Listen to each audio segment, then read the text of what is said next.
जम्मू कश्मीर में आज विधानसभा चुनाव के नतीजों का दिन है। राजनीतिक दलों की बेचैनी बढ़ी हुई है।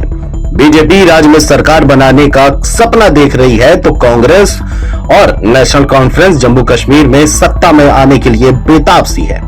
एग्जिट पोल सर्वे की माने तो ये साफ है कि बीजेपी को घाटी में आर्टिकल 370 हटाने का फायदा नहीं मिल रहा है। चुनावी जानकारों के मुताबिक बीजेपी जम्मू रीजन में पहले से ही बेहतर प्रदर्शन कर रही थी। ऐसे में इस बार घाटी में उसे बेहतर प्रदर्शन की उम्मीद थी, जो एग्जिट पोल में दिखती नहीं दिखाई दे रही। सी वोटर सर्वे के अनुसार बीजेपी को यहां प्रदर्शन में पिछली बार की तरह ही रहा है, लेकिन पिछली बार भी बीजेपी की सभी 24 सीटें सिर्फ और सिर्फ जम्मू रीजन से ही आई थी। हालांकि बता दें कि बीजेपी ने कश्मीर घाटी से 20 उम्मीदवार उतारे थे।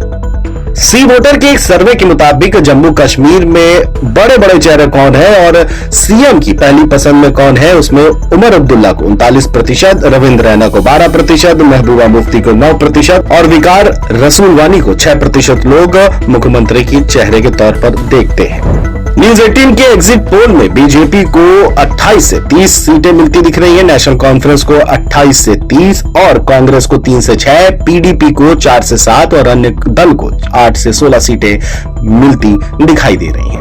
आज तक के मुताबिक जम्मू के एग्जिट पोल इस प्रकार से है, जहां बीजेपी को 27 से 32 सीटें मिलने का अनुमान है, नेशनल कॉन्फ्रेंस और कांग्रेस को गठबंधन को 40 से 48 सीटें, पीडीपी को 6 से 12, अन्य दल को 6 से 11 सीटें मिलने का अनुमान है। दैनिक भास्कर के एग्जिट पोल के मुताबिक जम्मू कश्मीर में कांग्रेस और नेशनल कॉन्फ्रेंस को बहुमत दिया गया है। बीजेपी 20 से 25, एनसी प्लस कांग्रेस 35 से 40, पीडीपी 4 से 7 और अन्य 12 से 16 है। हालांकि जब एग्जिट पोल के नतीजे आ रहे थे तभी पीडीपी ने यह ऐलान कर दिया था कि अगर कांग्रेस और नेशनल कॉन्फ्रेंस सरकार बनाती है तो वो भी उन्हें समर्थन देने के लिए तैयार है। आपको बता दें कि जम्मू कश्मीर में 3 चरणों के समापन के बाद मतदान प्रतिशत इस बार के चुनाव का 63.45 रहा। पहले चरण में 61.38% वोटिंग हुई थी, दूसरे चरण में 57.31% था और अंतिम यानी तीसरे चरण में मतदान प्रतिशत 69.65 रहा। तीनों चरणों के समापन के बाद मतदान प्रतिशत 63.45 रहा था।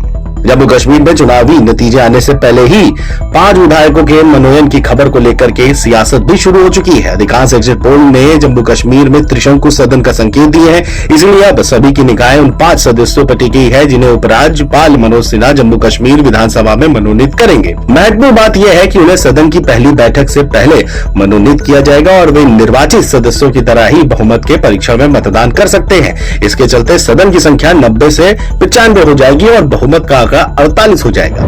एग्जिट पोल के अनुसार किसी भी दावेदार के अपने दम पर इस आंकड़े तक पहुंचने की कोई भी संभावना नहीं है। हालांकि यह देखना भी बेहद दिलचस्प रहेगा कि कहीं एग्जिट पोल फेल नहीं हो जाए और किसी को भी पूर्ण बहुमत ना मिले। बहरहाल मतगणना के बाद स्थिति स्पष्ट हो जाएगी कि 90 सीटों को लेकर के जो मतगणना हुई है उसमें कांग्रेस और नेशनल कॉन्फ्रेंस क्या एग्जिट पोल के दिखाए गए नतीजों के जैसे होते हैं या नहीं।